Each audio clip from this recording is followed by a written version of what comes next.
Bismillah, alhamdulillah, syukurillah, la ni'amillah. Asyhadu an la ilaha illallah, asyhadu anna Muhammadan abduhu wa rasuluh.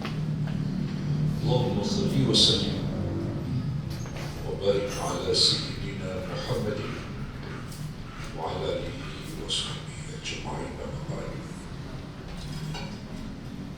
Rabbi shrah li sadri wa yassir li amri wahlul 'uqdatam min lisani yafqahu qawli. Yang saya hormati Bapak Haji Maulana dan Bapak-bapak, Ibu, hadirin hadirat yang dirahmati Allah. Alhamdulillah kita bisa bertemu kembali, hadir menghadiri tausiah setiap Jumat pagi, kajian Al-Quran dan Hadis yang disampaikan oleh guru-guru kita. Semoga Allah memberikan ilmu yang bermanfaat, Allah memberikan kesabaran, ketabahan dan kesehatan sehingga kita terus bisa beraktivitas, bisa berkarya, bisa bekerja sebagaimana yang telah diwajibkan oleh Allah kepada kita semua. Kita bermohon pagi ini, semoga Allah buka kesempitan, kesulitan dengan membaca surat Al-Fatihah. Allah buka, Allah kabul doa-doa kita, dan keluarga kita yang kita tinggal Allah jaga, Allah pelihara. Juga Merah Group, Allah buka keberkahan, kemudahan dan kesuksesan, wabil khusus Ibu Hajah Ilmawati dengan keluarga besarnya. Mari kita baca Fatihah dulu 3 kali, mengikuti saya baca Fatihahnya. A'udzu billahi minasyaitonir rajim. Ayo mari.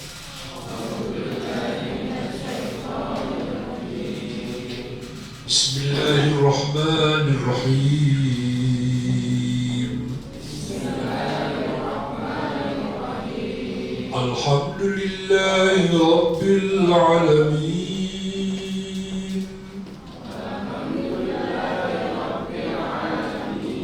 Ar-Rahmanir Rahim.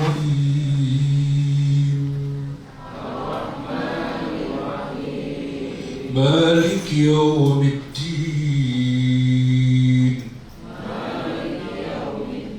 Iyyaka na'budu wa iyyaka nasta'in. Ihdinas siratal mustaqim.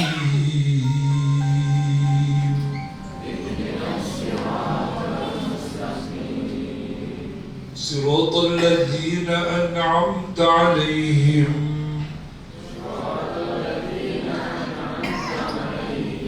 غير المغضوب عليهم ولا الضالين.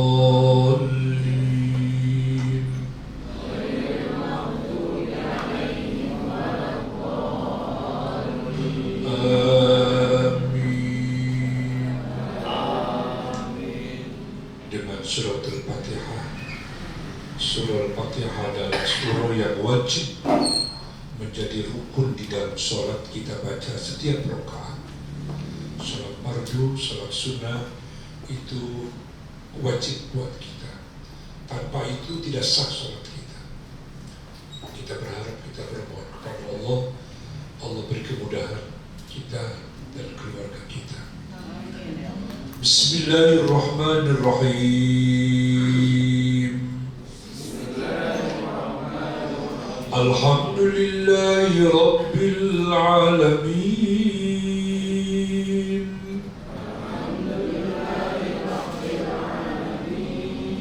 Ar-Rahmanir Rahim.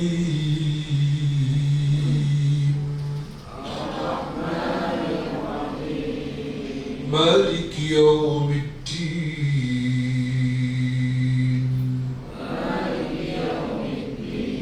إياك نعبد وإياك نستعين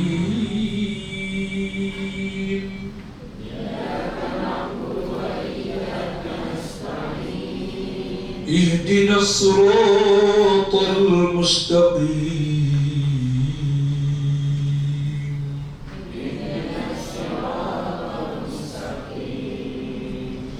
صراط الذين أنعمت عليهم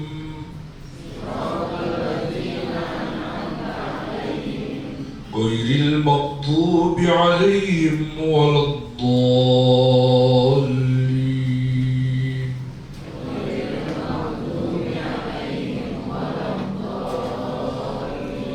آمين. Yang kedua untuk keluarga kita, dan yang ketiga untuk adalah grup wabil khusus Ibu Haja Irmawati sekeluarga. Allah berikan keberkahan. Bismillahirrahmanirrahim. Alhamdulillahi Rabbil Alamin.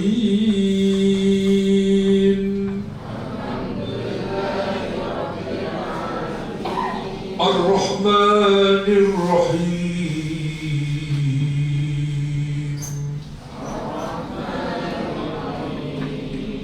Malik Yawmiddin.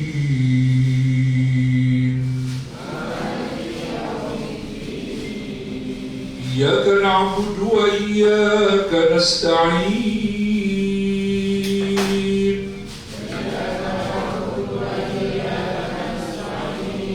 اهدنا الصراط المستقيم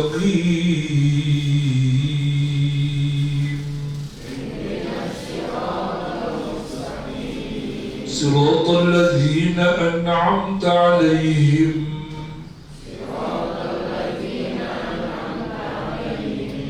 غير المغضوب عليهم ولا الضالين.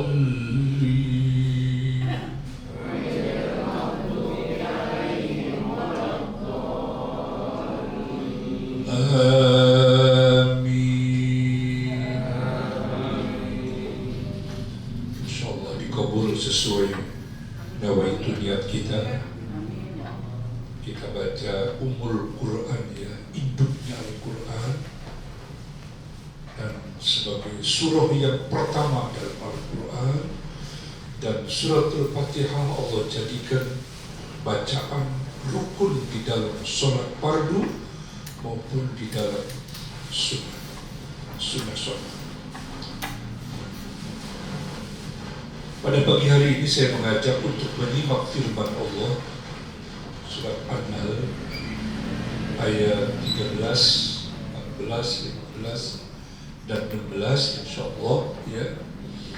Kita baca, kita simak, insyaallah kita akan mengenal siapa Tuhan kita. Dengan membaca firman Allah dalam surah An-Nahl ini, kita akan mengenal Allah. Sebab selama ini kita menyembah Allah, banyak yang lupa kepada Allah atau tidak kenal kepada Allah. Padahal sudah kita sepakati dalam pertemuan kita bahwa man 'arafa nafsahu faqad 'arafa Allah. Barang siapa yang mengenal dirinya, maka pasti akan mengenal Tuhannya. Jadi kita kalau ingin mengenal Allah, udah mau mengenal diri kita dan yang di sekitar kita. Semuanya ciptaan Allah. Dari pengamatan kita tentang ciptaan-ciptaannya, kita akan menjurus mengenal lebih dekat dengan Allah Subhanahu wa Ta'ala. Ini sudah saya sampaikan dalam pertemuan Agustus, tanggal 8 Agustus saya kalau tidak salah. Sudah saya baca ini surah An-Nahl. Cuma untuk mengingatkan karena lama, kita baca wa huwa alladhi sakhkhara al-bahra litakunu minhu lahman thariyan. Dan dialah Allah yang menciptakan lautan, yang menundukkan lautan. Ini diingatkan oleh Allah bahwa itu ada lautan. Dan lautan kan lebih lebar ya, lebih banyak, lebih luas daripada daratan. Itu lautan yang ada, itu Allah yang menundukkan sehingga kita bisa melewati, bisa berlari, ya, bisa menumpang di atas air. Siapa yang menundukkan lautan? Allah mengaku dirinya, aku yang menundukkan lautan. Di samping menjadi jalan, kalau istilah Pak Jokowi ada tol laut ya. Jadi tidak hanya tol darat, tapi juga ada tol laut katanya kan. Jadi laut bisa dijadikan alat transportasi gitu. Juga laut yang Allah ciptakan dan ditundukkan itu laut oleh Allah, litakulu minul lahman thariya, agar kalian bisa makan ikan-ikan yang segar dari lautan. Begitu banyaknya ikan di lautan yang segar-segar, kita tidak pernah ngasih umpan, tidak pernah ngasih makan sama ikan-ikan, tapi ikan sudah tersedia. Siapa yang menyediakan? Allah. Allah memperkenalkan dirinya, aku, kata Allah. Wa tastakhriju minhu hilyatan talbasunaha, dan dari lautan kamu bisa mengeluarkan berbagai macam perhiasan-perhiasan yang bisa kalian pakai, dan kalian bisa berbangga-bangga dengan pakaian-pakaian yang bisa digali dari lautan. Ya, contoh intan mutiara kan. Belum yang lainnya, BBM, belum lainnya gas, semua ada di dalam itu laut yang disediakan oleh Allah buat kita. Wa taral fulka mawakhira fihi, katanya.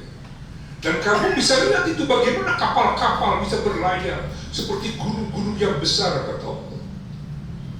Kamu bisa menyaksikan itu kapal yang begitu besar, bisa mengangkut barang, bisa mengangkut mobil, ratusan mobil, mungkin ribuan mobil barangkali ya. Beberapa lantai itu berisi mobil dikirim ke berbagai negara.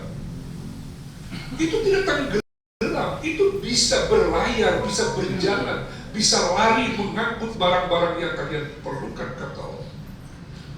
Dan itu semua oleh Allah ditundukkan lautan agar tunduk kepada kalian. Walitabtaghu min fadlihi, dan kalian bisa mencari anugerah-anugerah Allah yang lainnya di lautan. Jadi jangan dikira bahwa anugerah Allah itu ada di daratan saja, ternyata di lautan begitu kaya raya. Kalau kita mau gali ya, mau kita pelajari, mau sumber daya alam di lautan luar biasa. Nah itu semuanya yang ada di lautan, yang ada di laut, itu tujuannya wala'allakum tashkurun, agar kalian bersyukur, berterima kasih kepada Allah Subhanahu wa ta'ala. Itu tujuannya. Jadi kita kudu bersyukur. Mungkin kita tidak mencari penghidupan dari laut ya, kita di darat. Tapi mungkin ini ya buat kita sebagai orang-orang beriman, ketika kita ada di laut, ketika kita menyeberang lautan, banyak-banyaklah bersyukur. Sebut nama Allah, agungkan nama Allah Subhanahu wa ta'ala. Wa alqa fil ardi rawasiyan tamida bikum wa anhara wa subula la'allakum tahtadun. Dan Dia Allah yang menancapkan gunung-gunung fil ardi, di bumi, kata Allah. Antamida bikum, agar kalian tidak goncang bersama kamu, kata Allah. Wanharo, Allah siapkan, Allah jadikan ada sungai, kata Allah. Wasubula, ada jalan ya di darat ini. La'allakum tahtadun, agar kalian mendapat petunjuk, kata Allah. Ini juga Allah memperkenalkan diri. Allah memperkenalkan diri bahwa yang menancapkan gunung itu Allah, bukan manusia itu. Begitu manusia lahir ke dunia itu udah ada gunung di setiap pulau ya. Apa tujuannya itu? Gunung-gunung diciptakan oleh Allah, tujuannya agar kita tidak goyang, katanya. Jadi itu pulau kalau nggak ada gunung goyang dia, bisa tenggelam, katanya, digerakin oleh ombak-ombak dari laut. Dengan adanya gunung, itu daratan, itu pulau-pulau, Pulau Jawa, Pulau Sumatera, ya, Kalimantan, Sulawesi, semua itu pulau-pulau ada gunung pasti. supaya tidak goyang, kata Allah. Ya, para ulama memberikan gambaran seperti perahu aja, perahu katanya. Kalau ada muatan itu dia mantap, dia jalan. Tapi kalau kosong itu mudah diterpa oleh apa? Oleh ombak katanya. Nah begitu pula ini kita, pulau-pulau oleh Allah ditancapkan gunung-gunung. Bahkan dalam ayat lain, gunung itu pakunya bumi, pakunya pulau-pulau, kata Allah. Nah itu kita harus bersyukur. Oh, di samping itu juga di gunung-gunung tuh banyak sekali sumber daya alam.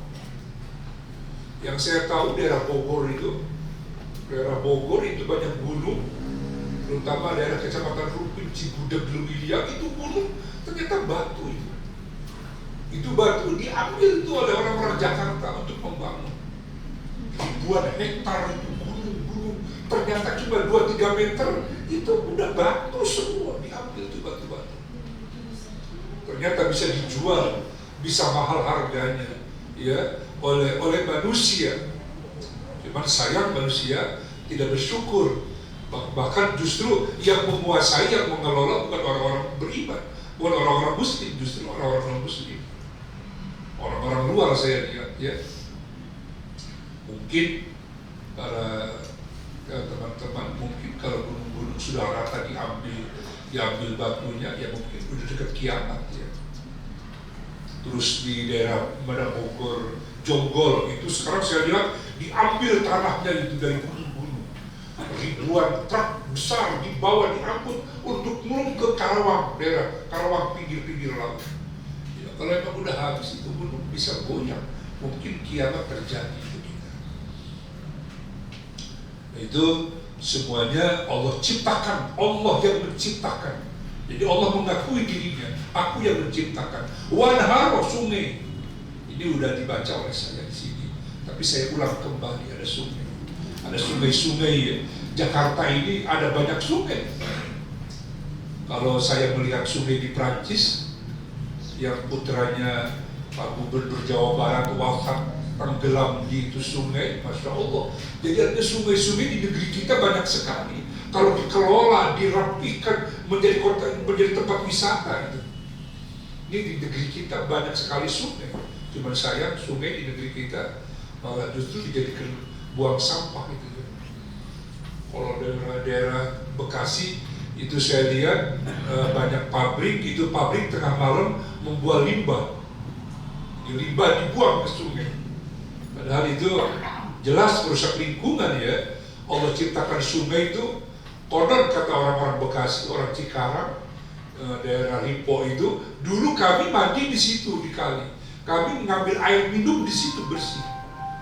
Jadi setiap hari. Sekarang udah kotor, yang menggumpal, ikan-ikan pun tidak ada. Nah ini kebodohan kita barangkali. Nah ini setelah Allah mengaku dirinya bahwa Allah yang menciptakan gunung, Allah yang menciptakan lautan, dan Allah yang menundukkan lautan, dan di dalam laut, di bawah laut ada banyak sumber daya alam. Di atas laut, di atas air bisa dijadikan jalan tol, ya, untuk membawa berbagai macam material, barang-barang yang kita butuhkan. Nah ini Allah menuntut kalian berterima kasih nggak kepada aku, kata Allah. Nah ini Allah menuntut kepada kita agar kita bersyukur, berterima kasih kepada Allah. Kemudian Allah bertanya, apa man yakhluqu kaman la yakhluqu? Ini pertanyaan ini dari Allah ini. Jadi kata Allah, apa man yakhluqu kaman la yakhluqu? Ini ayat 17 ini, ya. Apakah Allah yang menciptakan itu sama dengan apa? Dengan berhala-berhala yang kamu sembah yang tidak bisa menciptakan. Jadi Allah ini bertanya agar manusia menggunakan akal. Jadi kata Allah, apakah sama Allah yang bisa menciptakan dengan berhala-berhala yang kamu sembah yang tidak bisa menciptakan? Ya tentu jawaban kita enggak sama. Allah yang menciptakan, berhala-berhala dibikin oleh manusia, disembah oleh manusia. Itu sangat bodoh sekali, kata Allah. Sampai Allah bertanya, "Afala tadhakkarun?" Apakah kamu tidak mengambil pelajaran? Apakah kalian tidak sadar benda-benda dibikin dari batu, dari apa macam-macam, dari tembaga, kemudian disembah gitu kan? Padahal mereka diciptakan oleh kalian, dan yang menciptakan kalian adalah Aku, kata Allah Subhanahu wa ta'ala. Terus yang berikutnya, wa in ta'uddu nikmatallahi la tuhsuha. Kalau kamu mencoba menghitung nikmat Allah, la tuhsuha, pasti kamu tidak akan mampu menghitung nikmat-nikmat Allah yang diberikan kepada kita. Mari adik-adik, kita diajak oleh Allah, diingatkan oleh Allah bahwa kata Allah, jika kalian mau mencoba menghitung nikmat Allah, itu kata Allah, kamu pasti tidak bisa menghitung. Ya, coba aja nikmat yang ada di kepala kita, coba ini, Masya Allah, begitu banyaknya itu nikmat ya. Bisa berbicara, ya kan? Bisa melihat, bisa mendengar, bahkan itu otak ada di kepala kita itu. Itu kalau diukur, kalau dihitung, pasti kata Allah, kamu gak bakal mampu menghitung nikmat-nikmat. Maka banyak-banyaklah kita mengucapkan Alhamdulillah, terus mengucapkan Alhamdulillah. Nanti oleh Allah kita akan diberikan berbagai macam tambahan nikmat kepada kita. Tapi biar begitu kata Allah, innallaha laghafurur rahim. Sesungguhnya Allah Maha Pengampun. Allah itu Maha Pengampun ya. Maha Pengampun Allah itu. Allah Maha Pengampun bagi siapa? Bagi orang-orang yang suka tidak bersyukur kepada Allah yang telah memberikan nikmat. Kalau kita sekarang bertobat, beristighfar, insya Allah, innallaha laghafur. Sesungguhnya Allah Maha Pengampun. Diampuni kalau kita bertobat, mohon ampun kepada Allah. Selama ini kita lupa kepada Allah, selama ini kita tidak berterima kasih kepada Allah, selama ini kita jarang menyebut-nyebut nama Allah. Nah, kalau bertobat, Allah Maha Pengampun. Bahkan Rahimun, Maha Kasih Sayang Allah. Nah, ini semuanya Allah mengakui bahwa Allah Maha Pengampun, bahwa Allah Maha Pengasih. Kemudian ayat berikutnya, wallahu ya'lamu ma tusirruna wa ma tu'linun. Dan Allah Maha mengetahui apa yang kamu sembunyikan, wa ma tu'linun, dan apa yang kamu nampakkan. Para jemaah, teman-teman, Allah mengakui dirinya bahwa Allah mengetahui apa yang kamu sembunyikan. Ini yang ada di pikiran kita, yang ada di hati kita, itu Allah tahu itu. Jadi kalau Allah tahu apa yang di hati kita, hati-hati kita. Jangan berprasangka buruk kepada Allah. Jangan jelek itu ucapan-ucapan atau yang ada di hati, di otak kita kepada Allah. Jadi kudu selalu berhusnuzon, selalu baik, selalu memuji, selalu menyadarkan diri kita bahwa Allah Maha Mencipta, bahwa semua adalah berasal dari Allah, akan kembali kepada Allah Subhanahu wa ta'ala. Wa ma tu'linun,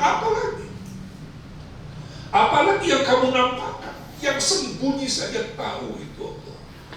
Maka sewajarnya kita, kalau kita banyak beristighfar, mohon ampun kepada Allah ya, banyak lalai, banyak lupa kepada Allah, insya Allah kita kalau beristighfar, innallaha laghafurun, sesungguhnya Allah Maha Pengampun, insya Allah. Kemudian yang berikutnya Allah berfirman, walladzina yad'una min dunillah la yakhluquna syai'aw wa hum yukhlaqun. Diulang kembali seperti yang di atas. Kata Allah dalam ayat ke-21 ini, Allah berfirman, walladzina yad'una min dunillah, dan berhala-berhala yang kamu sembah. Ya, jadi min dunillah selain Allah, jadi berhala-berhala disembah oleh manusia. Itu kata Allah, la yakhluquna syai'an, mereka sedikit pun enggak bisa menciptakan itu. Enggak bisa bikin apa-apa. Wa hum yukhlaqun, justru mereka dibikin oleh kalian. Ini mengingatkan lagi Allah kepada kita. Manusia, kata Allah, kalian kok nggak sadar ya? Itu berhala-berhala yang kamu sembah, itu mereka nggak bisa bikin apa-apa itu. Wahum yukhlaqun, justru mereka dibikin oleh kalian. Jadi coba kita perhatikan orang-orang yang menyembah batu atau apa dari tembaga atau dari emas gitu kan, atau barangkali api, ya, disembah itu api oleh mereka. Padahal api diciptakan oleh Allah. Nah, di sini Allah mengajak berpikir kepada kita, jangan seperti itu kalian. Jangan berhala-berhala yang selain Allah itu yang kamu sembah, mereka tidak bisa menciptakan dan justru mereka diciptakan oleh kalian. Jangan disembah oleh kalian. Amwatun ghairu ahya, mereka mati, tidak hidup mereka itu. Bahkan wa ma yashuruna ayyana yub'atsun, mereka tidak tahu kapan dibangkitkan kalian, tak tahu apa-apa.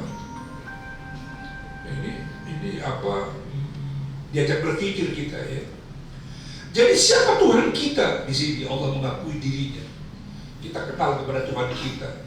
Ilahukum ilahu wahid. Tuhan kalian adalah Tuhan yang Maha Esa. Itu. Ini dari tadi, dari sebelumnya Allah mengingatkan kita bahwa semua diciptakan oleh Allah. Matahari, bintang-bintang, bumi, semua diciptakan oleh Allah. Kalian harus sadar, itu diciptakan oleh Allah. Dan kalian ilahukum ilahu wahid. Tuhan kalian adalah Tuhan yang Maha Esa. Begitu. Maka di dalam pertemuan yang lalu sudah saya sampaikan, Allah berfirman, wa ma khalaqtul jinna wal insa illa liya'budun.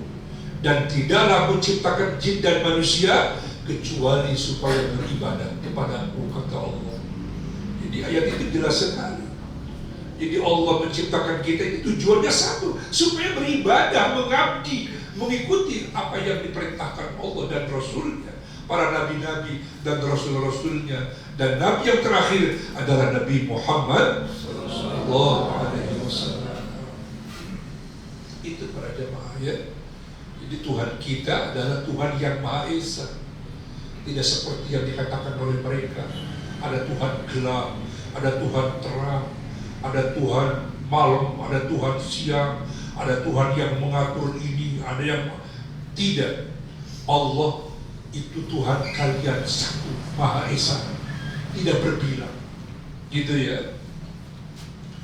Maka para jemaah ya, ini apa namanya?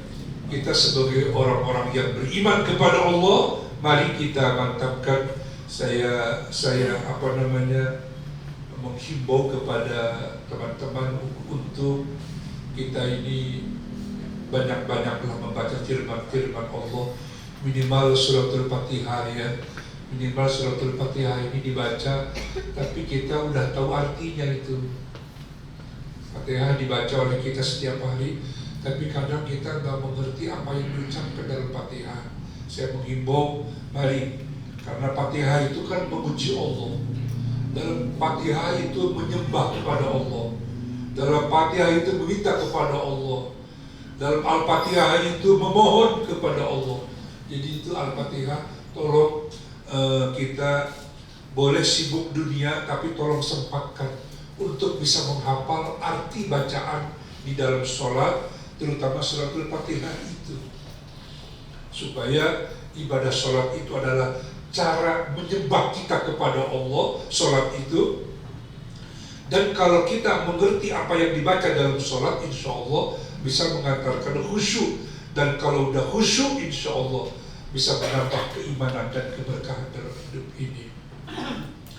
Alladzina la yu'minuna bil akhirati qulubuhum munkiratun. Orang-orang yang tidak beriman adanya akhirat, itu kata Allah, hati mereka itu ingkar adanya Allah yang Maha Esa. Wa hum mustakbirun. Mereka adalah orang sombong. Maksudnya ini ayat begini. Jadi orang-orang yang tidak iman, percaya adanya kehidupan akhirat, Itu kata Allah, hati mereka itu inkar itu. Inkar adanya Allah yang Maha Esa.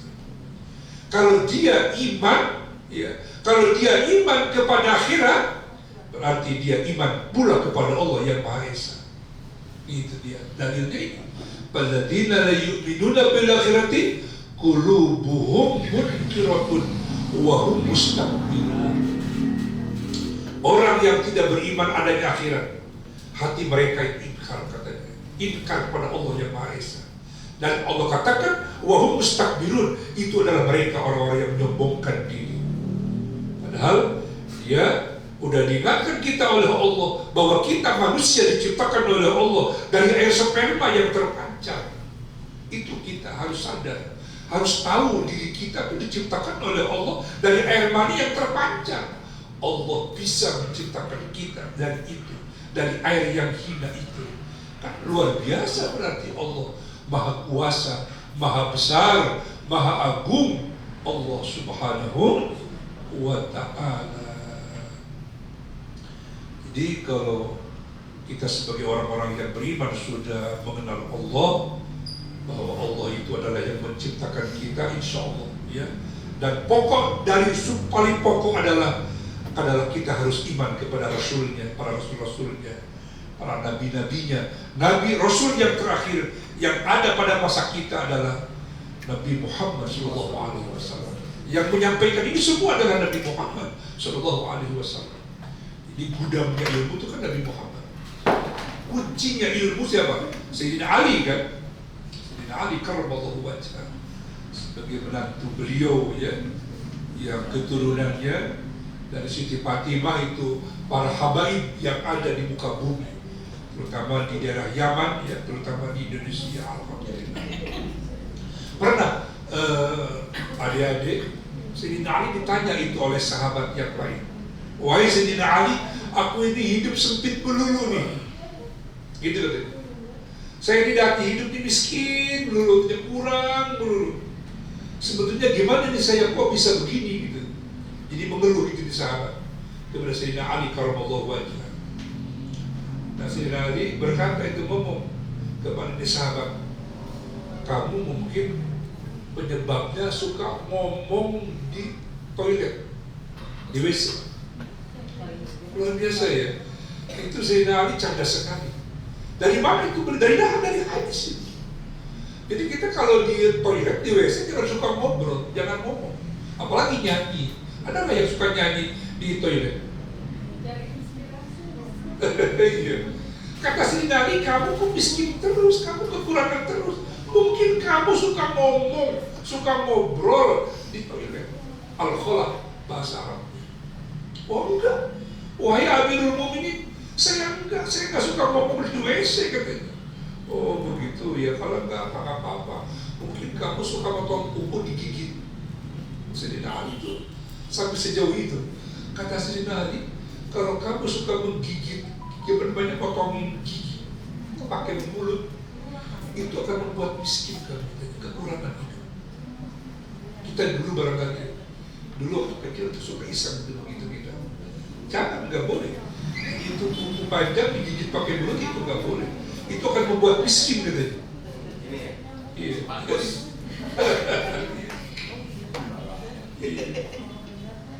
Oh enggak, ya ilmu yang belum ini saya enggak suka begitu. Enggak suka, saya jauh enggak. Atau mungkin kamu suka manggil orang tua kamu dengan namanya. Teman-teman, itu kita dilarang oleh Nabi memanggil orang tua dengan namanya. Kata Sayyidina Ali, mungkin kamu suka manggil orang tuamu dengan namanya. Enggak boleh itu. Kalau kamu melakukan itu kan membuat miskin kamu, tidak berkecukupan hidup kamu, kata Sayyidina Ali karramallahu wajhah. Kata sahabat itu enggak suka menyebut nama orang tua dengan namanya, gitu kan ya. Kalau begitu barangkali kamu suka membiarkan sampah bermalam di rumahmu. Enggak juga. Jadi itu memalangkan itu sampah di rumah, itu akan membuat miskin yang penghuni rumah. Jangan, dilarang. Yang kesehatan barangkali kan banyak kuman ya, banyak bakteri gitu. Tapi yang jelas berpengaruh kepada kemiskinan. Seseorang yang suka naruh sampah sampai bermalam di rumahnya, itu akan membuat miskin hidupnya katanya. Atau mungkin gara-gara sampah diinapkan jadi hanya ada bakteri menyerang badan jadi sakit kan, habis menjadi berobat barangkali begitu. Bisa. Enggak, saya suka dikeluarkan, saya bersihkan di rumah, kata ini sahabat. Oh, apalagi ya kata Zainal, mungkin kamu kalau tidur nggak suka berwudu. Nggak juga, saya berwudu terus kalau tidur. Gimana teman-teman? Kalau tidur berwudu dulu nggak? Kalau tidur berwudu dulu nggak? Nggak berat ini kita. Iya, jadi kita kalau tidur berwudu, kalau pengen tidur berkah kata Sayyidina Ali. Ini Sayyidina Ali yang ngomong. Beliau kan pintunya ilmu kan kata Nabi, kuncinya ilmu itu. Kata ini sahabat enggak, saya selalu berwudu. Jadi kalau kita mungkin selama ini nggak suka berwudu, susah terus, kurang terus ya mungkin gitu. Coba dirubah, berwudu sebelum tidur kita, ya berwudu. Oh enggak, saya terus selalu berwudu ya Amirul Mukminin. Atau kalau begitu mungkin kamu suka berjalan mendahului orang tua. Jadi itu orang tua siapa saja, itu nggak boleh didahului oleh kita itu. Kalau kita suka mendahului orang yang lanjut usia, yang lebih tua dari kita, itu akan membuat miskin kata Sayyidina Ali. Apalagi orang tua, apalagi guru. Masya Allah ya. Pernah diriwayatkan Sayyidina Ali mau ke masjid, ada aki-aki, nggak tahunya orang-orang Nasrani. Sayyidina Ali nggak bisa berani mendahului karena nggak tahu bahaya. Nggak boleh mendahului orang tua, siapapun dia orang tua ini. Dia yang di belakangnya pelan, tahu ini aki-aki yang di belakang ini Sayyidina Ali mau ke masjid, santai pelan. Sayyidina Ali nggak berani. Sampai akhirnya dengan Nabi beliau tertinggal berjamaah. Selesai assalamualaikum baru nyampe ke pintu masjid. Jadi Sayyidina Ali begitu ditanya itu aki-aki siapa? Itu orang Nasrani wahai Amirul. Ya Allah. Jadi itu mendahului orang tua. Apalagi orang tua ya, orang yang ya pimpinan begitu, yang lebih senior dari kita. Itu nggak boleh. Gitu kan. Mungkin ini diamalkan di tentara barangkali. Tentara bahkan diamalkan, nggak berani itu. Para yang di bawah, yang lebih junior ya, mendahului yang lebih senior. Ini ternyata ada dalilnya. Sayyidina Ali begitu. Kalau kamu suka mendahului orang tua, kamu hidupnya miskin.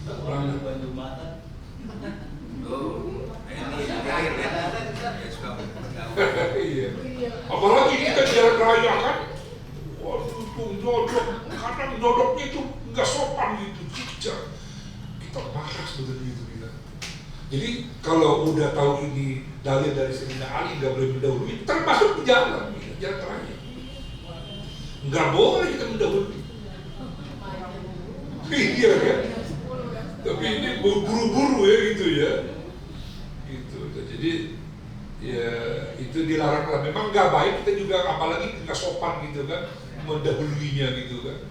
Begitu nggak kasih tahu dulu gitu, main tiba-tiba gitu kan.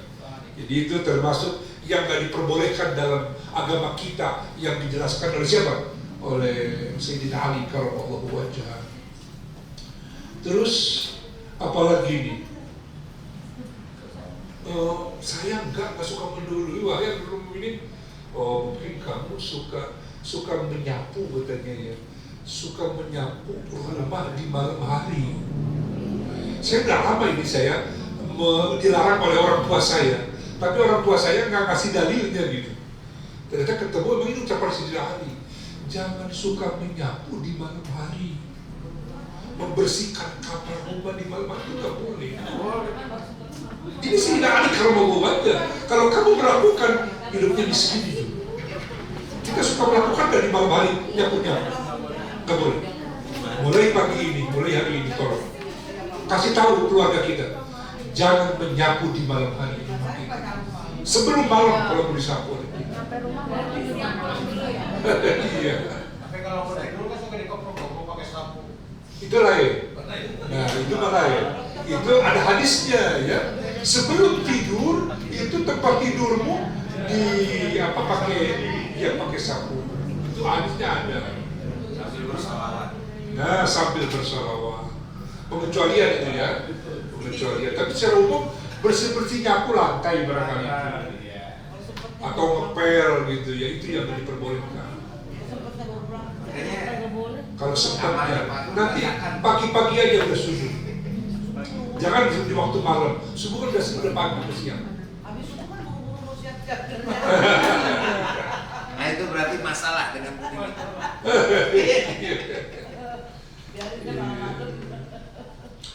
Saya enggak. Saya nggak suka nyapu di malam hari. Wahai Amirul Mukminin. Oh mungkin kamu suka motong kuku Yaumal Ahad di hari Minggu. Itu orang yang suka motong kuku kata Sayyidina Ali di hari Ahad akan menyebabkan miskin hidupnya. Gak berkah. Kapan? Ya kalau yang sunnah kan hari Senin, hari Kamis, hari Jumat 3. Kalau yang kita baca dalam hadisnya. Tapi yang paling parah, yang bahaya, kata Sayyidina Ali, itu di hari Ahad. Jangan sekali-kali kita motong kuku di hari Ahad. Sempet di hari Ahad, ya masa sih udah sempet lah, bawa aja, lagi istirahat di kantor. Di hari Jumat, yang lebih akbar di hari Jumat memang ya, di malam Jumat. Jadi ini Masya Allah luar biasa ya. Saya enggak juga ya Rasul. Ya Rasul, ya Amirul Mukminin. Atau mungkin kamu suka meludah di kamar mandi, itu meludah. Kita suka meludah nggak di kamar mandi? Suka. Hindari jauh. Meludah di kamar mandi, di toilet. Kecuali mungkin batuk yang memang mendadak ya. Tapi kalau sengaja membersihkan mulut oe di kamar mandi jangan. Dilarang. Kata Sayyidina Ali nggak boleh. Ya. Jadi jangan suka membuang air ludah di kamar mandi jangan.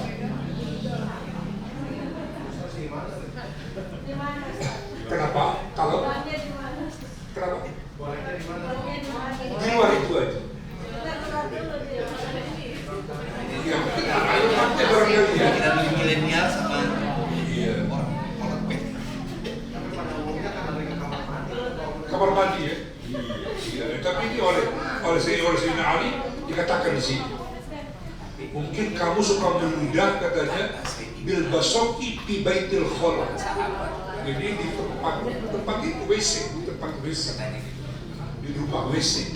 Jadi suka meludah. Ya mungkin kalau meludah yang sifatnya memang didorong batuk gitu ya karena flu, mungkin nggak masalah. Ya mungkin sengaja meludah aja kan jijik juga kita. Kalau nggak disiram kali katanya. Kalau disiram nggak apa-apa kali. Ya mudah-mudahan aja ya. Tapi kalimatnya seperti itu. Mungkin kamu suka meludah. Ya mudah-mudahan aja ya kita bersihkan gitu. Kalau kita mudah bersihkan gitu. Terus saya punya apa ya bener-bener. Oh begitu Sayyidina Ali masih bisa ngomong lagi itu beliau. Kata beliau mungkin kamu suka memulai sesuatu kebaikan, meninggalkan baca basmalah dan tidak diakhiri dengan alhamdulillah. Itu kalau kamu meninggalkan basmalah, meninggalkan hamdalah, itu akan menyebabkan hidup kamu gak berkah. Jadi kalau kita ingin hidup berkah, ingin berkecukupan rezeki dari Allah, kata Sayyidina Ali, kau mulai dengan basmalah. Bismillahirrahmanirrahim. Selesai, alhamdulillahirabbil alamin. Itu saya berusaha, saya belajar mempraktekkan basmalah, alhamdulillah. Itu luar biasa dahsyatnya itu. Ya memang dalam kegiatan kita, dalam kegiatan aktivitas kita selalu mengingat Allah, menyebut nama Allah. Ya memang banyak berarti. Kata beliau, kalau kamu suka meninggalkan itu, hati-hati, kamu gak berkah rezekimu, gak berkah hidupmu, umurmu. Tapi kalau kamu baca basmalah, memulai kebaikan apa saja dan diakhiri dengan alhamdulillah, selesai itu perbuatan baik, insya Allah kamu akan berkecukupan, kata Sayyidina Ali karramallahu wajhah. Terakhir ini, oh saya enggak, saya selalu baca basmalah gitu. Ini kita berarti banyak sekali nih yang gak kita kerjain ya. Nanti seorang-seorang berdiri dihafal yang 10 ini. Ya, ini yang tadi saya sampaikan, tolong dihafal. Ya. Terus saya enggak, saya selalu baca bismillah, baca alhamdulillah. Terus bagaimana? Oh mungkin kamu tidak mendoakan kedua orang tuamu sesudah sholat fardu. Oh iya ya Amirul Mukminin, saya tak suka mendoakan orang tua. Allahumma firli dunubi wali walidayya warhamhuma kama rabbayani shaghira. Kalau itu dibaca oleh kita, insya Allah Allah beri keberkahan. Nah, ini sahabat Nabi ya, di akhirnya yang di sini nih yang mengakui saya nggak suka bacain doa buat orang tua.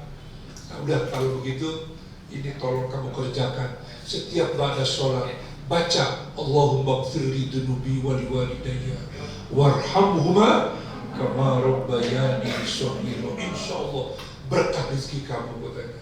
Insya Allah dimudahkan segala urusan kamu. Nah, jadi dikunci bapak-bapak, ibu-ibu ya, adik-adik. Jadi kalau kita ingin dimudahkan segala urusan, dicukupkan ini rezeki kita, sehat badan kita, jangan ditinggalkan berdoa. Ketika berdoa sesudah sholat, terutama yang 5 kali 5 waktu, bacakan doa buat orang tua kita. Apakah masih hidup atau mungkin sudah dalam barzah, baca Allahumma gfirli dunubi wali walidayya warhamhuma kama rabbayani shaghira. Malah dalam keterangan para ulama ya, itu kata mereka, kalau kalian ingin berdoa, mau berdoa, ingin doanya dekat dikabul oleh Allah, jangan ditinggalkan baca doa buat orang tua. Ini luar biasa ya. Jadi yang pertama apa tadi? Supaya terhindar dari kemiskinan. Apa yang pertama? Jangan meludah. Yang kedua, jangan gunting kuku di hari Ahad. Yang ketiga, jangan nyapu di malam hari. Jangan membalangkan sampah di rumah. Yang kelima, ngomong di WC, jangan ngomong di WC. Yang keenam, jangan meludah di WC. Ya, ketujuh, jangan gigit kuku pakai mulut. Yang kedelapan, jangan nyapu.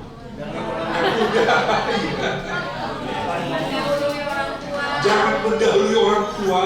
Siapa saja orang tua, jangan disodok sama kita ya. Yang ke-10,